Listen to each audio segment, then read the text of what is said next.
I'm Amanda. I'm so good at this.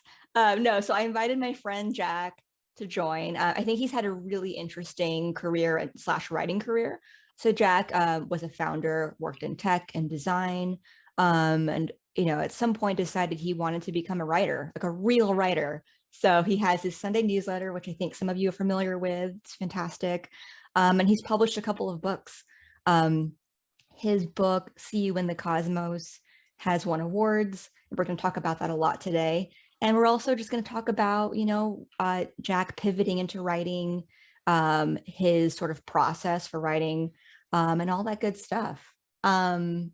Jack, do you want to take a couple seconds to kind of introduce yourself? I mean, I already did a little bit of Yeah, backstory, but yeah, I think it's always nicer when someone explains themselves. yeah. So, to sort of just add on to what Amanda said, so I was born in Shanghai. My family moved to the States when I was 5, and I grew up in the Detroit area.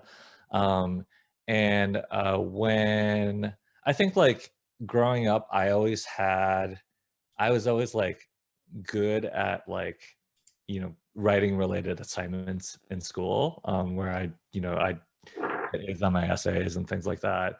But it never occurred to me that like writing could be an actual career. Most of my friends, who are always also Chinese American, they were going into like engineering school or becoming doctors, and so being like an author, especially like someone who writes fiction, that was just like not a career trajectory that was even like on my radar. And so, but I was always, creatively inclined. I do a lot of like drawing and art, um, as a kid. And when I graduated from, or when I graduated from high school, I was sort of on this trajectory toward like business school. And in business, the sort of field or category that most appealed to me was marketing, because I saw that there was some opportunity for creativity there. And then I remember junior year of college, a friend of mine told me about this like internship in advertising that was a part of it's called the Multicultural Advertising Intern Program, that like a lot of the big agencies in New York, they do, to sort of get more diverse folks into, especially at the junior level, into advertising. So I applied for that and I got in, and I actually applied as an art director, just based on just some of the work I'd done just for a hobby, just goofing around with like Photoshop and graphic design. And I spent a summer in New York working in advertising. There were like 60 of us, all from different parts of the country. We were all staying in like dorms outside Columbia. That was, summer of a lifetime. And I came back from that summer and I was like, okay, I'm going to go into advertising and go into the creative side. And so from there, I graduated. I moved to New York, started working in advertising, and then a few years into that, made the transition to doing more tech startup kind of stuff with a couple friends. And then after a few years of doing that, I'd started writing a novel in my spare time, which Amanda and I will, I'm sure Amanda is going to ask about. And eventually, yeah, found my way to writing fiction. And now I moved back to Michigan. I live in Detroit now. I've been here for 5 or 6 years. And I am writing fiction for young readers full time. Awesome. Great. I think this leads really nicely into my first question here, because I really want to talk about I want to talk about your sort of aha moment as to how you got Mhm. into writing.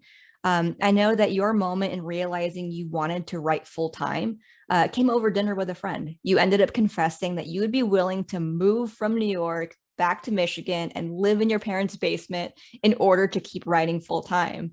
So I actually want to hear more about the role that this externalization played in your realization. Like, do you think you would have realized this path or when do you think you would have realized this had you not externalized this when you did? Yeah, I that's a great question. I think, you know, I think it would have happened eventually. I think that there was sort of enough pressure building toward it that like at some point, you know, whether it was from a conversation with that friend or with someone else or through other means, I would have made the jump. But yeah, but it might not have happened as quickly.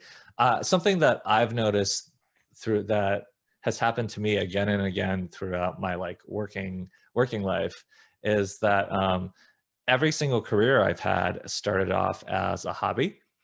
So I mentioned, you know, working in advertising. Well, how I actually learned Photoshop and graphic design was when I was in high school. I'd discovered these like Photoshop contest websites, and they had like these daily contests that had a midnight deadline. So I'd come back from school, you know, finish whatever homework I had, and then like work on like my contest entry for that day, and then like eat dinner and then try to finish it and get it in before the midnight deadline. And over the course of doing that for like months, or it was actually years, I was still doing it even in college. I'd just gotten like really proficient in Photoshop. And so by the time that the career opportunity came along, I already had sort of the next necessary chops to like to see that like I could see that jump into that career, you know, being a logical next step. And same with writing fiction. I had been uh, working, or yes, even same with tech. You know, while I was in advertising, I was still like, you know, building websites and redesigning my blog and doing all sorts of stuff like that. And while I was in tech, I had started journaling in my spare time. I try to, you know, just write 2 or 3 pages a day, um, and through that journaling process, I remember there was this one day where I sat down and I didn't have anything to write, and like the scene for, you know, completely fictional just like popped out, and the next day another scene popped out, and after a couple weeks, you know, I realized that I had sort of something that wasn't a novel yet, but that could be turned into a novel. Um, and this is the same time. So that was just something I was just doing in my spare time, learning in my spare time. And also what was going on around me was that I had friends of mine who had been, you know, publishing their own books and novels through raising money on Kickstarter. And so it was sort of, you know, this hobby that met with like the right moment, you know, in the kind of like culture, or in my observing what was going on around me, that like let that those things combined just like made it the right time for me to like take that leap and switch careers. Yeah, that's super interesting. I love that you've always kind of had two things going on at the same time. I have kind of a silly question. Mhm. In your Photoshop battles, was there a memorable one that like you still have that you're really proud of? Yeah, I'll send you a couple of them. There was one. So part of these contests were that there were like certain cliche images that you like weren't allowed to use because they were overused. But then every once in a while, they had like one of the cliche images was Mr. Bean, because it's, if you put him in any image, it's just like automatically funny. But every once in a while, uh, they would have a contest where you're allowed to use any cliche. So I did this one where it was Mr. Bean photoshopped as like into like Frodo's role from Lord of the Rings. And then there was like another one that I did that was just a combination of like, I put a cinnamon roll on the back of a like a snail, like in the place of its shell. Oh, And that that's was just like good. a very striking like visual image. So I'll try to like send you a Yeah, couple of those after the show. that's funny. Um, that's so funny. Okay. Uh, Now I want to talk about your first book because this was self-published through Kickstarter, and I think it's a super interesting story. So his first novel you had, These Days, you self-published it through Kickstarter, Mhm. and it's basically how you came to meet your agent and your current publishers. Yes. But this was several years ago. So, my question is, how do you think about entering the publishing landscape today? And like, would your advice today be to use Kickstarter? Yeah, so to set that up a little bit, I launched the Kickstarter campaign for the book when, when I had written, I think it was like my second or third complete draft of it. And at that time, I had reached out to a few different agents and editors, and I wasn't getting much of a response. And so I just took that to mean that the book wasn't very good yet. Um, at the same time, I always like, knowing that I had like the kind of like the means design wise to like, create the book myself, and knowing that like Kickstarter was out there, I sort of had that in my back pocket. That was like always uh, a path I had in mind. Um, and the way I thought about that book was once I got those rejections from, or like in a lot of cases, not non-responses from agents and editors, I thought of just self-publishing my own book as kind of like my own version of an MFA. My attitude toward it was, okay, I'm going to use this opportunity to learn how to write a novel from start to finish. I feel like if you weren't able to sort of do the kind of like design and other aspects of it, it might be like a draft that you would like, put in a drawer and you'd start your next book. But I think because I had the confidence that I could produce at least something that looked like, a professionally like printed book, that made me think of the whole process as an MFA, a mini MFA. So after that project was successfully funded, I hired a freelance editor. I worked with her. I found a printer to print the books. But to answer your question, Amanda, I think my response now, especially after having published, like my second novel for kids was published the traditional way through, an agent, through editors, a big publishing house. I really think it depends on what you're trying to write and who your audience is. In the case of these days, most of my audience were folks who were working in like design and tech and advertising, because that was sort of what the book was about. And so there are people that I was already connected with, that were, my friends or like their friends who would ultimately be reading the book. And I think Kickstarter is great for something like that, as just sort of a, kind of like scaffolding for you to, more efficiently like collect money and be able to like, distribute these books and send them out to people you already know. Um, I think in the case of like Seeing the Cosmos, my book for young readers, um, it's really, really hard to reach kid readers of that age, like, between like 8 and 12 years old, because they don't have their own disposable income. All right, it's like they're often getting books or hearing about books through gatekeepers like their parents or their teachers or librarians. And so that's like, if that's an audience that's like much harder to reach if I were to try to do like a Kickstarter project.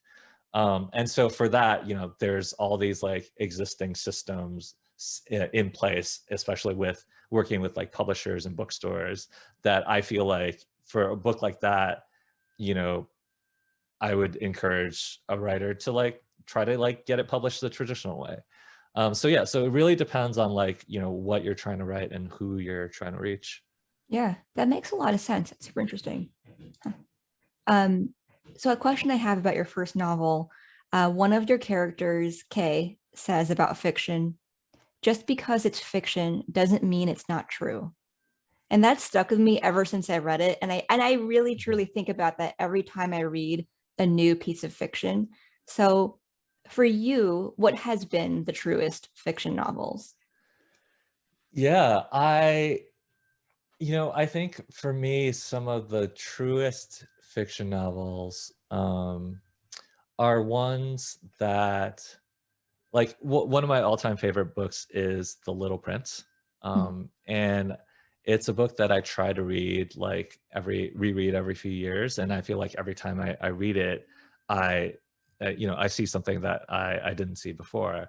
And I think what I love about The Little Prince is that it as you're reading it, there is just, you can like, especially as reading it as an adult, you just sense this whole like, you know, this whole life's worth of experience that goes beyond it. When like in The Little Prince, when um, Saint Exupery is writing about like, the the uh, the rose, and about like the little prince and their relationship, you can tell that that's like grounded in like real human relationships and real, human experiences relate with relationships. So yeah, so I think like, I think about like, like little details like that that sort of come alive in books. The other thing I think about is just like, there's one of my favorite graphic novels is this book called American-Born Chinese by Jean Luen Yang. And that is a graphic novel that sort of very directly deals with issues of race. What, like, one of the storylines is there's this this Chinese American teenage main character who um, uh, basically just wants to be white.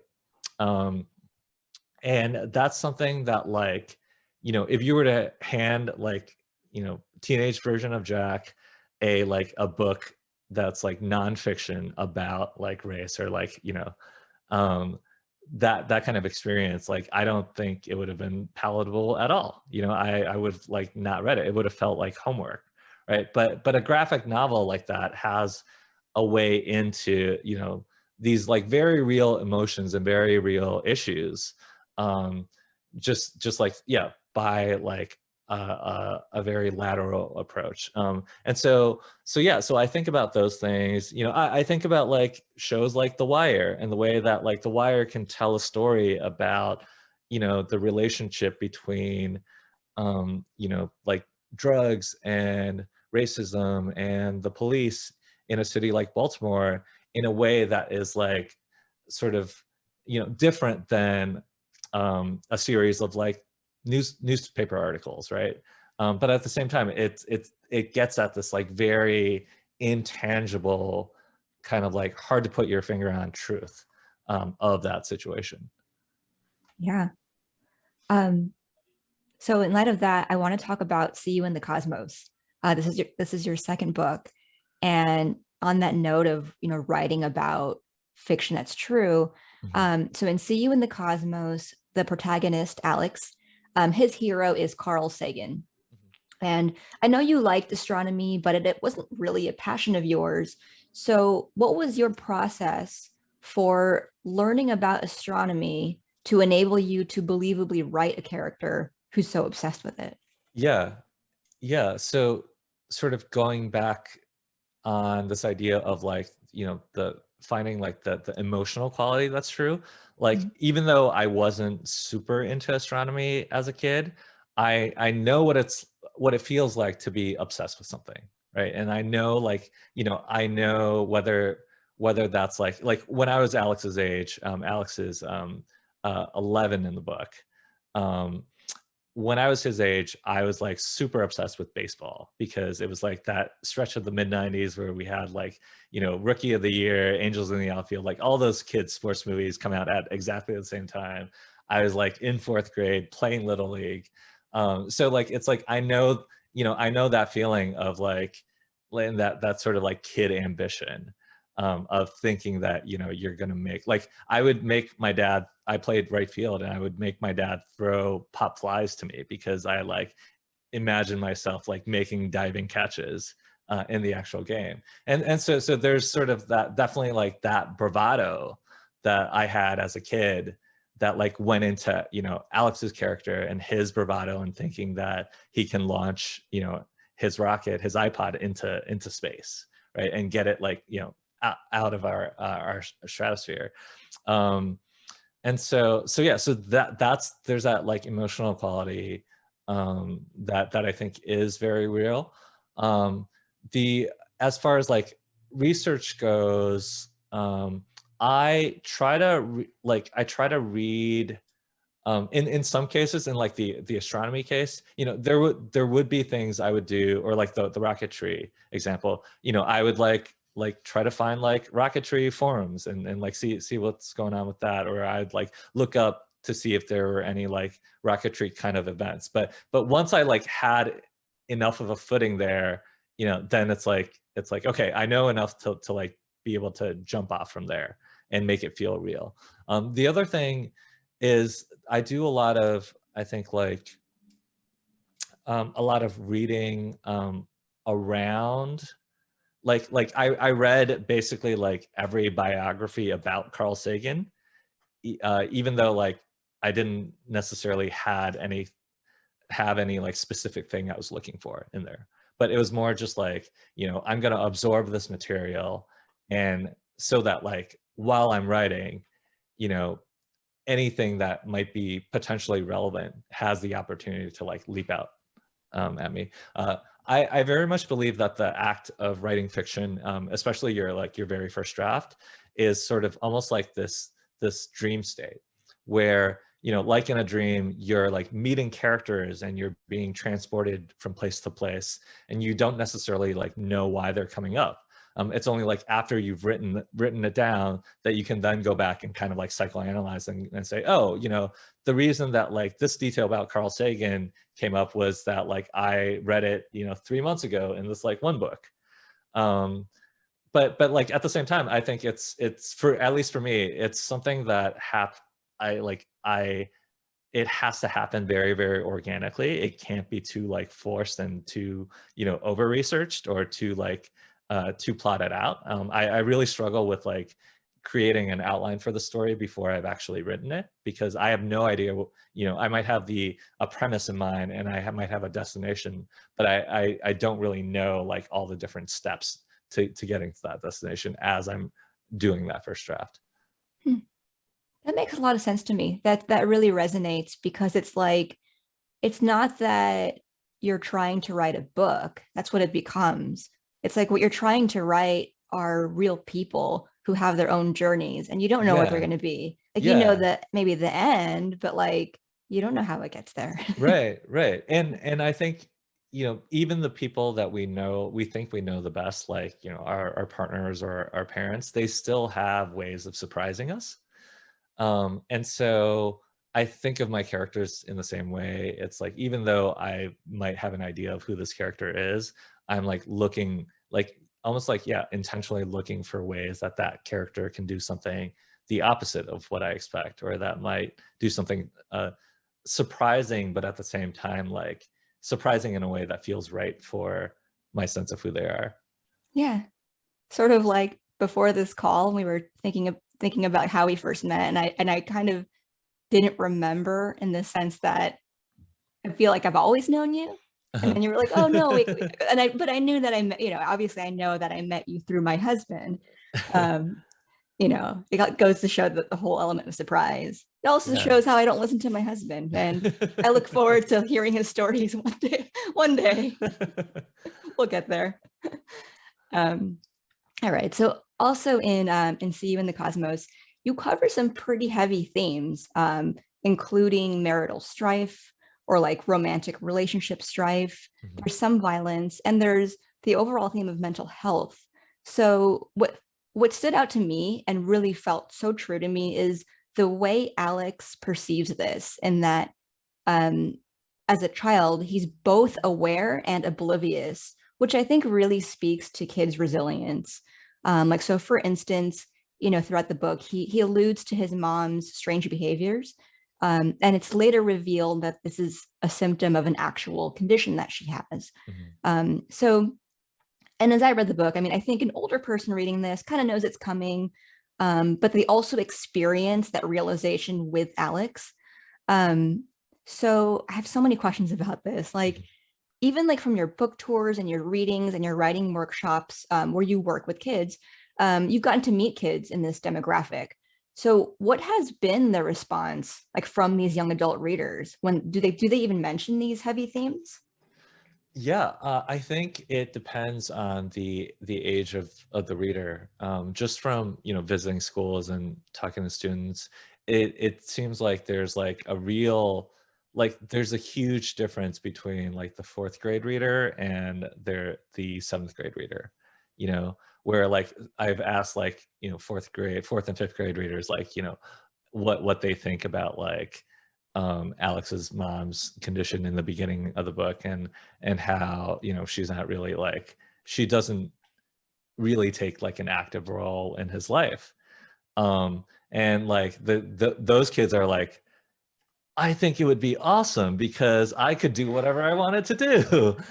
um whereas like the sort of like, yeah, older readers, or sometimes the younger readers who are like at a more advanced reading level are like, it there's something really weird going on, right? There's something really um it's like I think like some of the older kid readers are responding the same way that you are, Amanda, where they're like, I can't believe that this kid is still able to like uh to move through the world without like the judgment that that I, as like a seventh grader, and even like feeling, it's like I wouldn't be like this sort of like um open, or this sort of like understanding.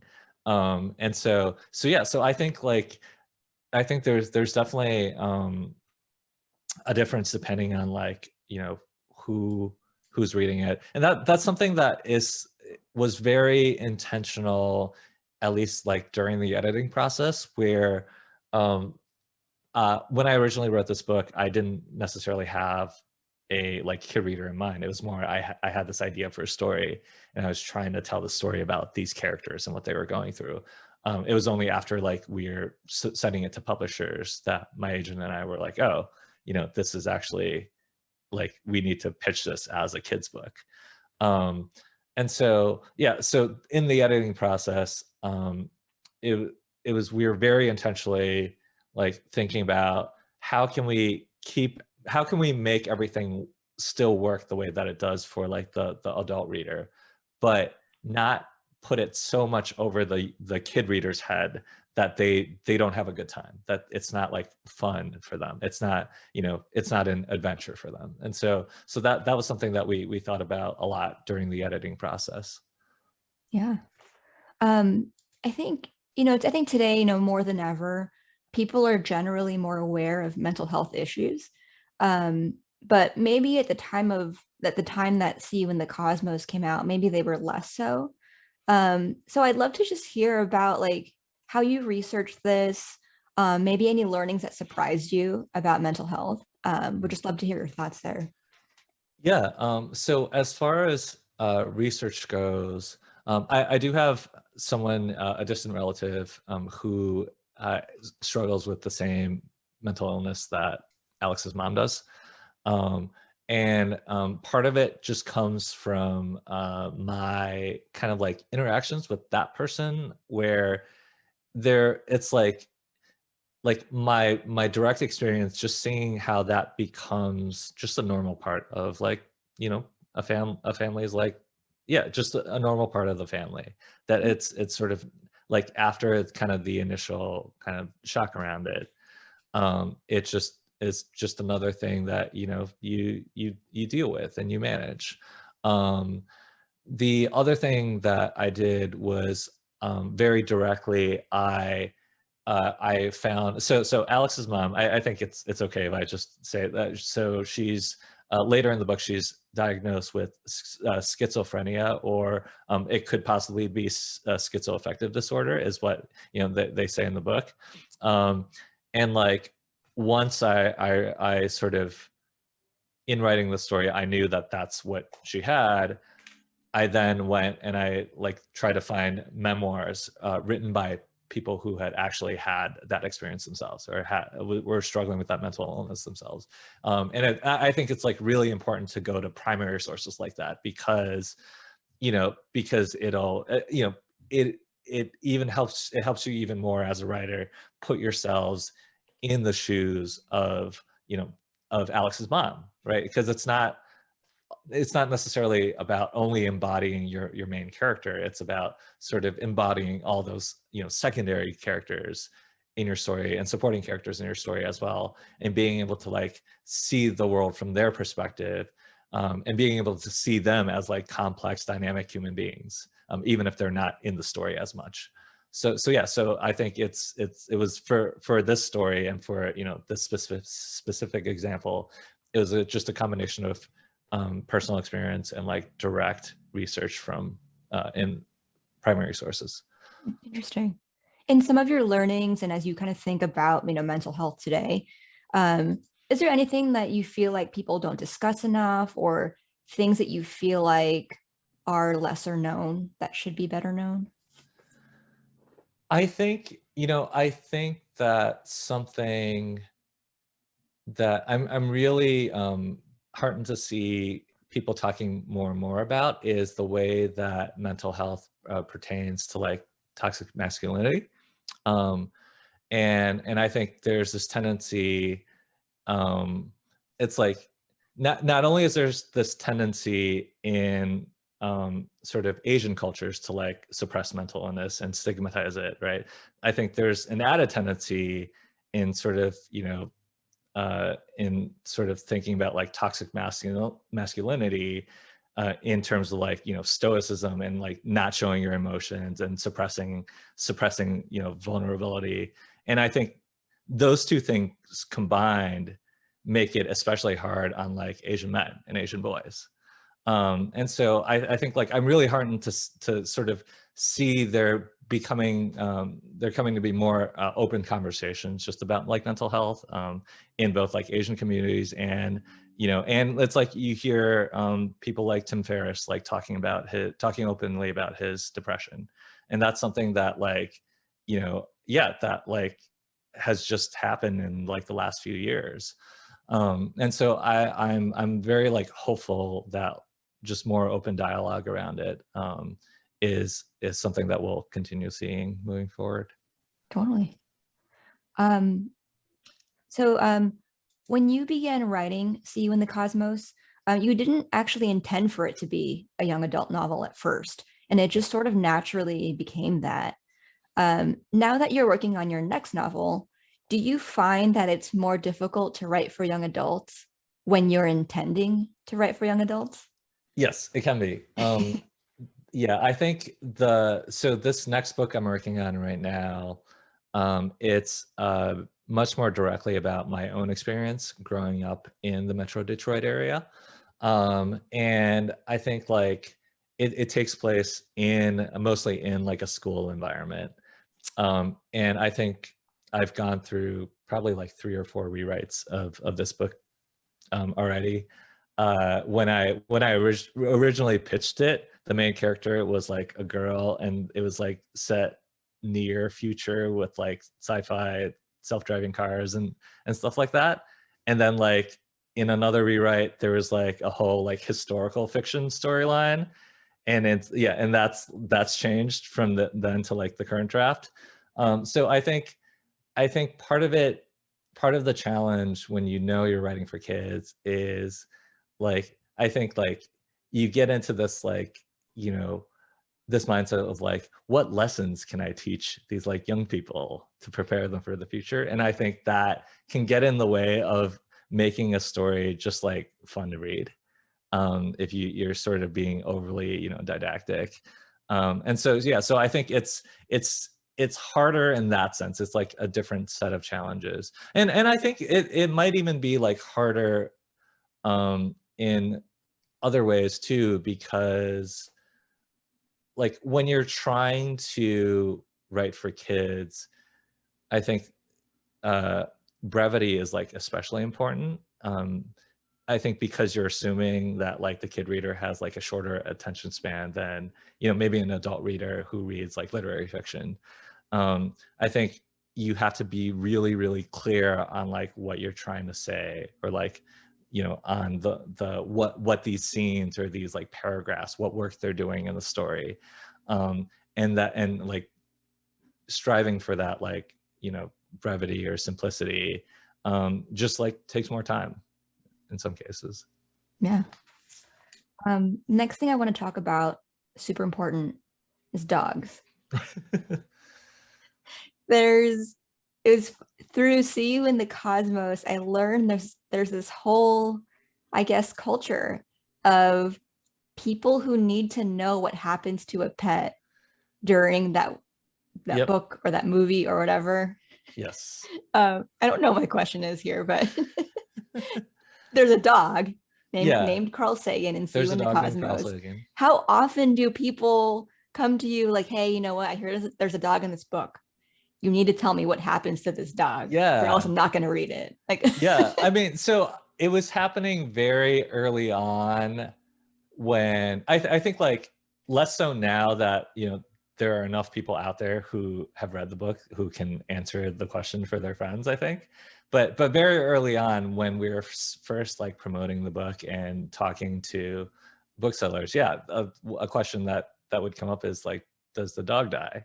Because if it dies, I'm not going to read this book. Um, and I think, yeah, it's weird that like we're okay with like human death, but not okay with like our pets dying in books.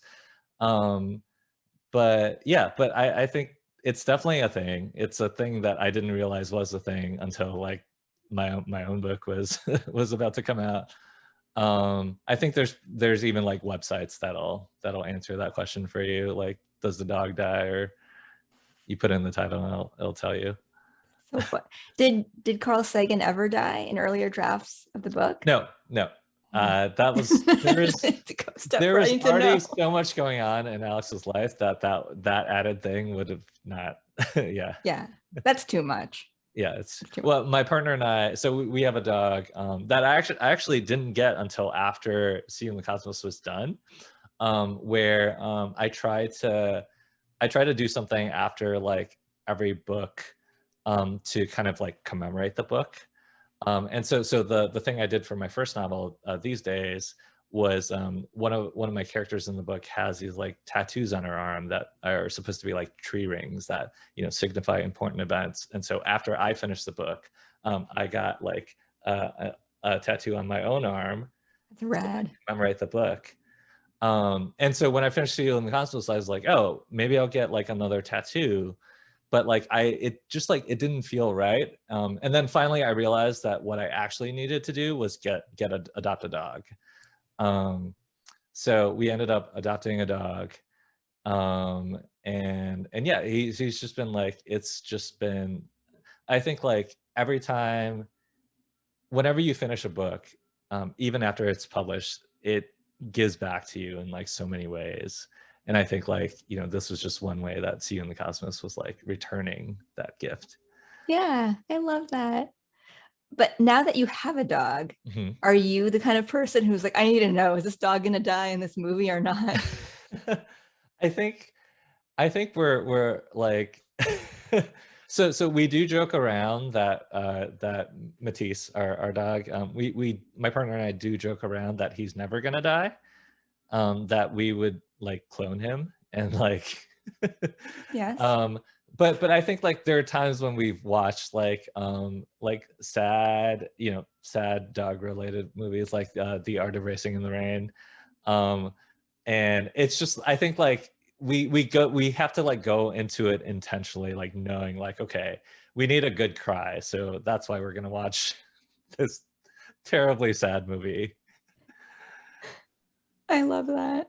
All right. Any plans for a sequel for See You in the Cosmos?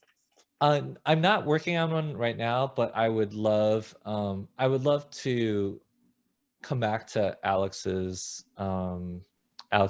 life and his family, like maybe like a few years after the events. So yeah, we'll see. I think like I'm very much when it comes to deciding like what project to work on next, I'm very much like I'm very intuitive. I try to be very intuitive about it. I try to just let the energy of whatever seems to be calling to me just like sweep me away.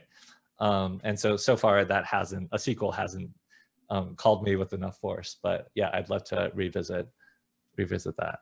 Yeah. I want to ask about your next book, but I also want to write about hear about your writing process. So Mhm. we'll say that for the end. So for your writing process, I want to start with something that you've said it before in a previous interview. You've said, we all have some inherent resistance against loss and things ending.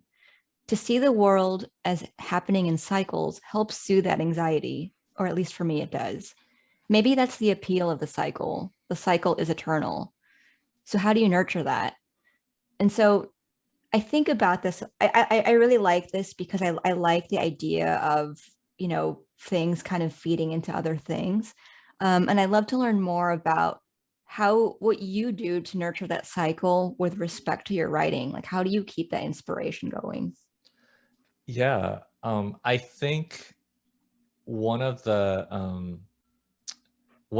sources, one of the origins of that, like that idea about the cycle, is there was a point when I was working on my first book where it just struck me that this wasn't the only book that I was going to write, that I could like see myself writing like at least like 10 books. And so that immediately like took the pressure off, because I felt like, oh no, I don't need to put every idea I have into this one book, right? It's like whatever doesn't work here, I can actually like save it for a later story. So I mentioned earlier that, there was like, there were two versions of like my current book that I'm working on. And those are like, they're not gone altogether, right? They've sort of become different story ideas that are just now like, in the back of my head.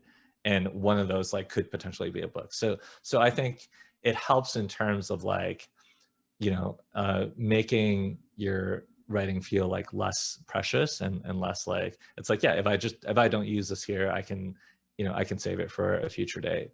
And I think the other thing is just understanding that nothing is really like permanent. So when you're, when you have writer's block or you're in a slump, that at some point ends, right?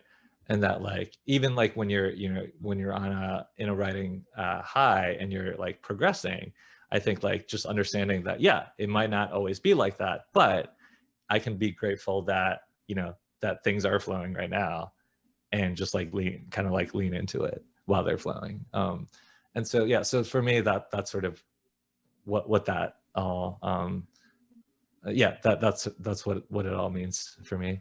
Yeah. We have a question here in the chat from Roxine Key. Mhm. She wanted to ask about your note-taking system. So what does your note-taking system look like? And basically, how do you capture the ideas and details, especially in your organic research phase?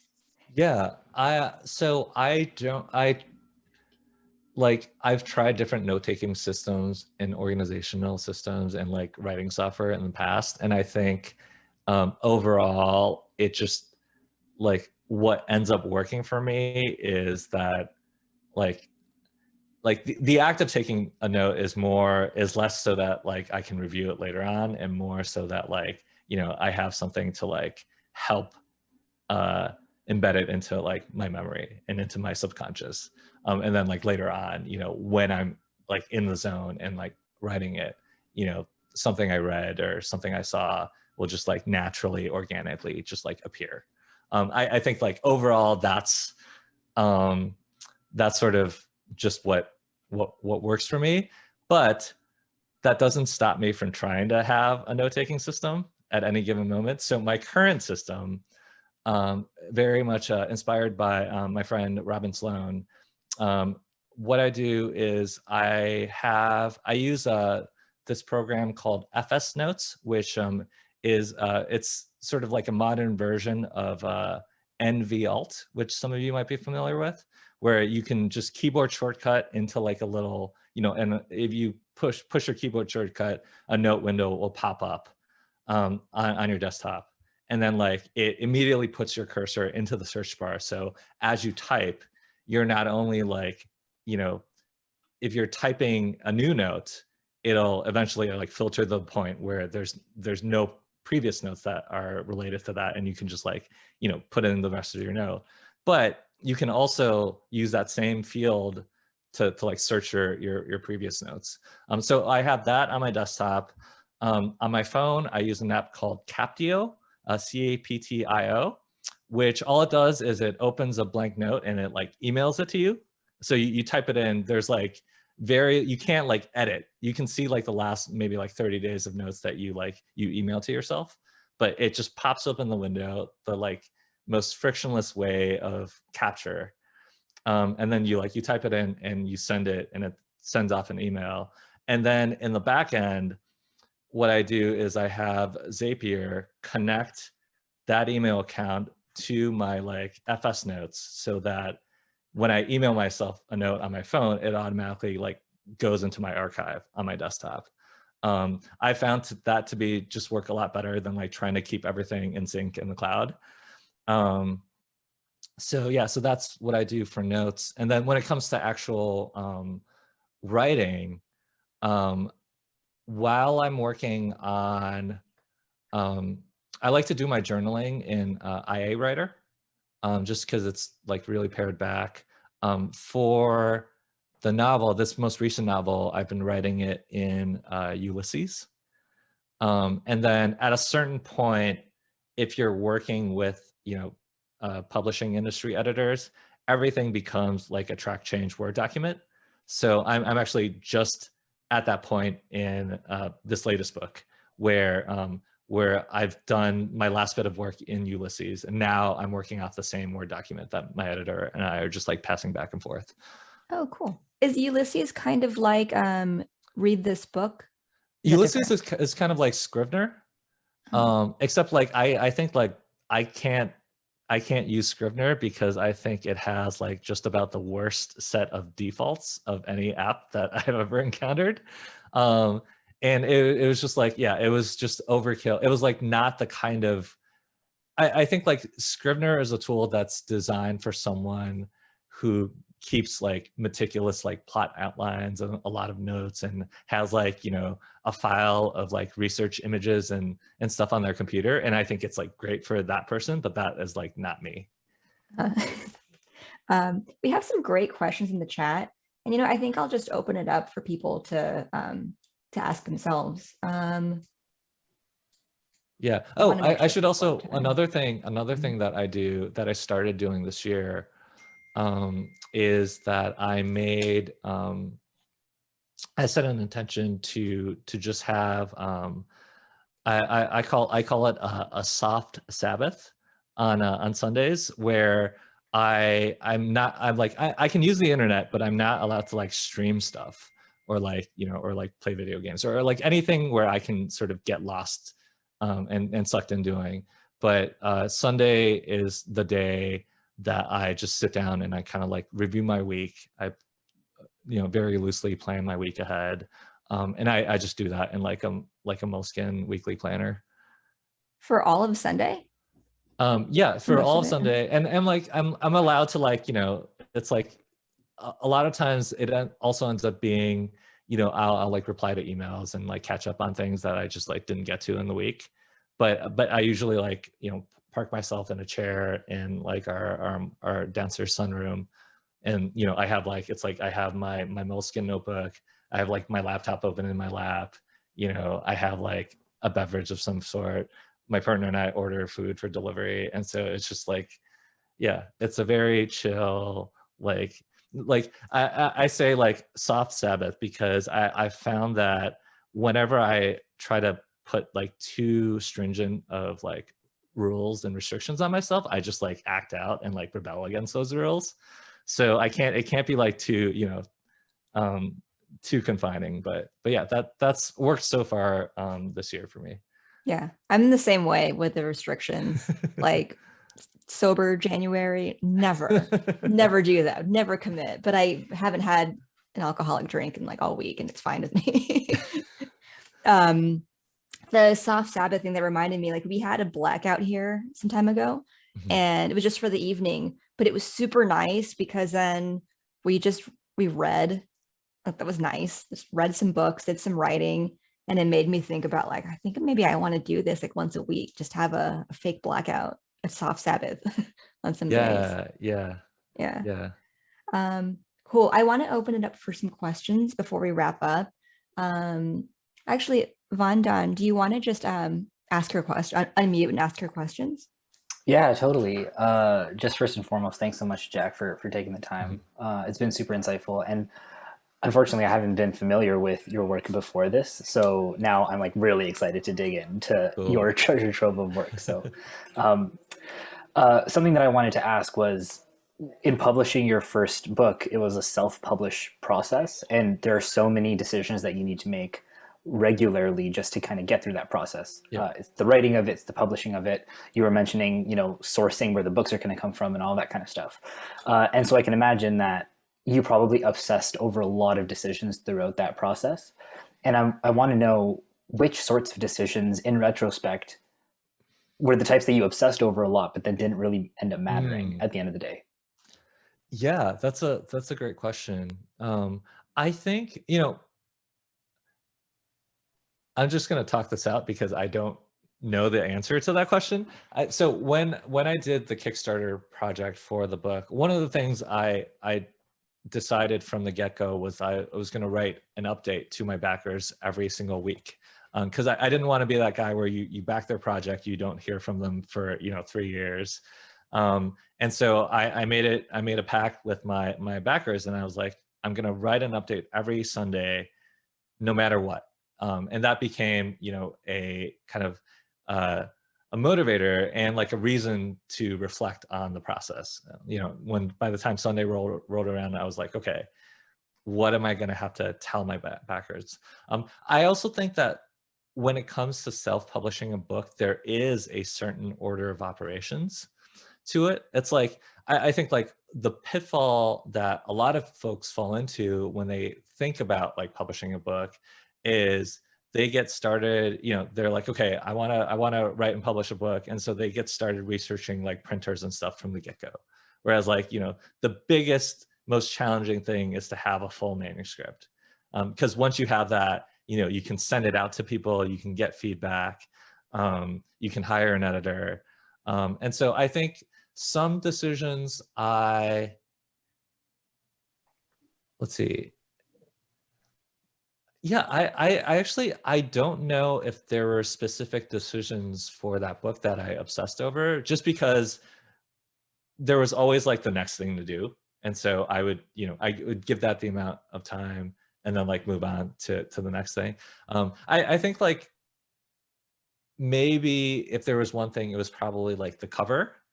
um where just, and that just could be because I come from like doing design and I wanted like something that was perfect, but then like at the same time, like I had this idea but I couldn't quite, like, I don't know if I had like the photography chops yet to like execute on it. And so like in hindsight I might have gone with a different cover that was like more manageable for me. But yeah, but I think when I was in that, I was just like, I was so focused on the next step that I didn't really have time to like worry too much. And that could be a potentially easy like hack around that. It's just to make sure you're busy enough that there's always something always something to do. Awesome. Thank you so much. Yeah. I know Minnow also had a question. Minnow, do you want to? Yeah, Uh, can you hear me? Yeah. It might be a little loud, but Amanda, thank you for doing this. I don't know when I'd ever get a chance to talk to Jack. And interestingly enough, I fell in love with your newsletter and the podcast you guys started. And I haven't read your novels yet, which it's on the queue. But I love your newsletters, and it's been inspiring and helping for writing mine. And so I was just curious what made you start that. It sounds like maybe the Kickstarter every Yeah, Sunday yeah. sort of it continued from there, but just the benefits of it and how you're looking at it as an author and how it's helped you.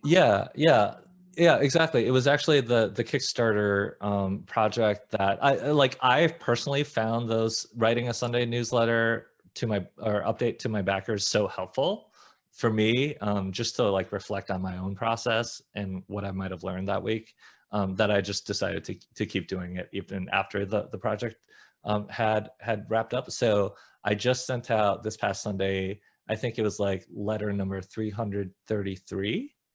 So yeah, so it's been at least like, there were stretches where I like took a break from the newsletter for like a few months, but it's been, yeah, I guess like 7 years um of doing that. And so I kind of think about, like, I think about my newsletter as you know, like I was saying before, this opportunity to just like reflect on my practice and just like connect the dots between what I'm doing in my life and how it might relate to like writing or creativity.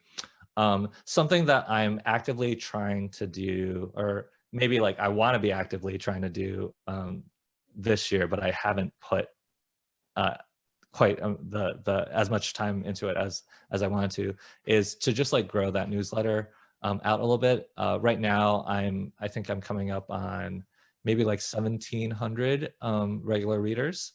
And it's, I mean, for like a weekly newsletter, you know, you have that like churn, and it's like, it's hard. You know, people's inboxes are already like so full, right?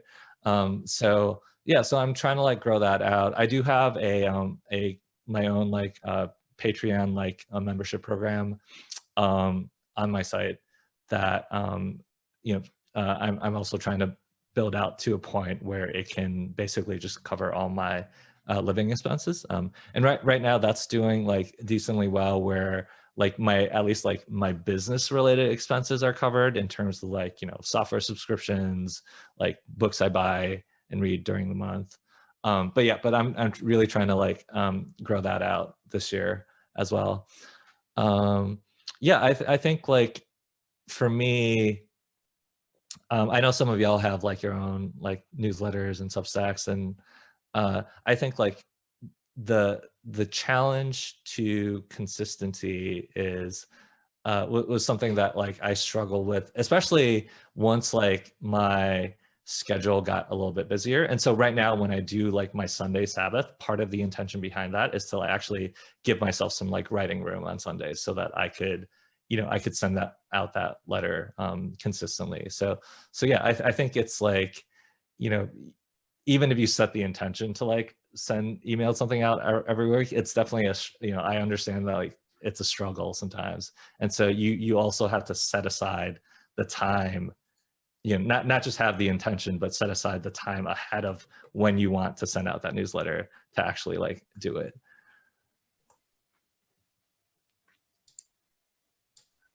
Thank you. Thanks for telling me about the membership. I'm excited for the support. Yeah, that'd be great.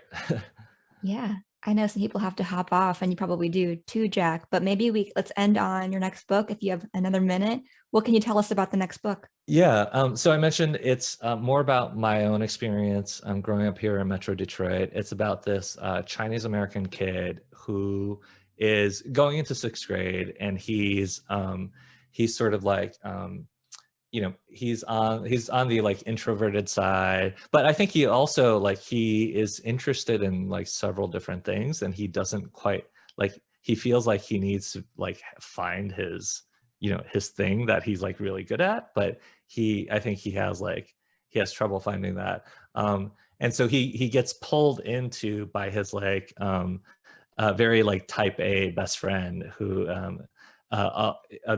her family and his, they share a duplex.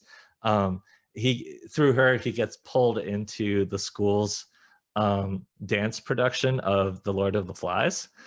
And at the same time, his grandparents are visiting him from China for the first time, and his grandfather is sort of had like a bad fall, and kind of has is like more symptomatic of becoming more and more symptomatic of like of sort of a certain condition that I won't say right now, but it's him coming to terms with the idea that like, and he doesn't realize this at first, that like this might be his last opportunity to actually like see his grandfather, and all that while he's dealing, you know, with like issues of like with these like changing relationship with his best friend.